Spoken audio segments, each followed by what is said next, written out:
यहाँ के सराफे में सोने चांदी की दिनांक 6/8/2022 स्कूटी, एक्टिवा, इनका फ़ोन और संबंधित अन्य सामग्री।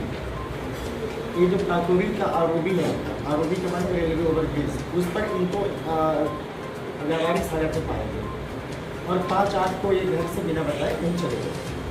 6/8 को जिस तरह से ये जो सामान है, स्कूटी, फ़ोन, बैग इत्यादि प्राप्त हुए थे, यह दर्शा रहा था कि इनके साथ कोई मिसहैपनिंग है। इस तरह से इन्होंने इस पूरे संवेदनशीलता के साथ चौक पुलिस ने, एसीपी चौक साहब के निर्देशन में, जो पश्चिम के डीसीपी साहब की टीम है संजू दास, उसकी मदद से पूरे घटनाक्रम को संजोया, कड़ियों को एक तरीके से तरतीब से लगाया। लेकिन चूँकि इनके पास कोई फ़ोन नहीं था, चूँकि फ़ोन तो इन्होंने घटनास्थल पे ही छोड़ दिया था, तो यह एक बड़ी बात थी। चूँकि एक तो व्यापारी थे, इसीलिए और भी बहुत इम्पॉर्टेंट बात थी कि सोने चांदी के व्यापारी हैं। ये कुछ चीज़ें इशारा कर रही थी कि संभवतः इनके साथ ऐसी कोई वारदात नहीं हुई है और इन्होंने एक पुलिस को और अपने घर वालों को चीट करने के उद्देश्य से इस तरह के घटनाक्रम को अंजाम दिया। इवन कि इनकी जो घर के लोग थे, इनकी वाइफ थी, उनको भी नहीं पता था कि इन्होंने जानबूझ के ऐसा कुछ किया। तो क्या वजह थी? और वजह यह थी कि चूँकि सराफा में इनके ऊपर काफ़ी लोगों का लाखों रुपया बनाया और ये पैसे की अदायगी नहीं कर पाए।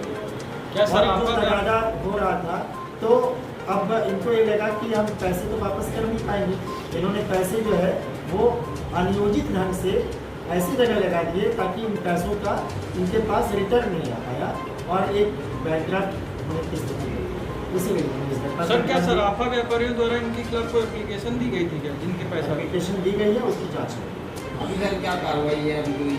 लेकिन पहले तो एक मुकदमा चूँकि इनकी गुमशुदगी घटना था 364 का, वो तो कायम कराया गया था। जैसे हम कार्रवाई तभी कर पाते हैं जब हम कोई विधिक फ्रेम में आ पाते हैं, तो हम लोगों ने उस कार्रवाई, चूँकि हमें तो इनकी रिकवरी चाहिए थी, सबसे पहले यह सुनिश्चित करना था कि यह सकुशल हो और मानसिक रूप से जो ये तो एक मुकदमा चूँकि इनकी गुमशुदगी घटना था 364 का, वो तो कायम कराया गया था। जैसे हम कार्रवाई तभी कर पाते हैं जब हम कोई विधिक फ्रेम में आ पाते हैं, तो हम लोगों ने उस कार्रवाई, चूँकि हमें तो इनकी रिकवरी चाहिए थी, सबसे पहले यह सुनिश्चित करना था कि यह सकुशल हो और मानसिक रूप से जो ये परेशान थे, हम लोगों ने फिर इनको जो पूरी टीम है उनको इस तरह से सुसज्जित किया गया था कि इनको यह एहसास ना हो कि पुलिस लेके आएगी तो फिर इनके ऊपर कोई और ऐसे एक्शन होगा। जो एक्शन होगा वो तो विधिक कार्रवाई में होगा, लेकिन बात यह है कि सबसे पहले वो व्यक्ति जिसने इस तरह की घटना को अंजाम देने के लिए ऐसा नाटकीय घटनाक्रम की रचना की है, वो किसी मानसिक भावावेश में कुछ और भी कर सकता है। सर, लगभग कितना खर्च था इसके ऊपर? देखिए, तो अभी कई व्यापारियों की इसमें शिकायतें आई हैं, but it is not less than 50 lakh. Sir, application के दबाव के चक्कर में तो एप्लीकेशन का दबाव नहीं था, एप्लीकेशन तो पहले नहीं आई थी।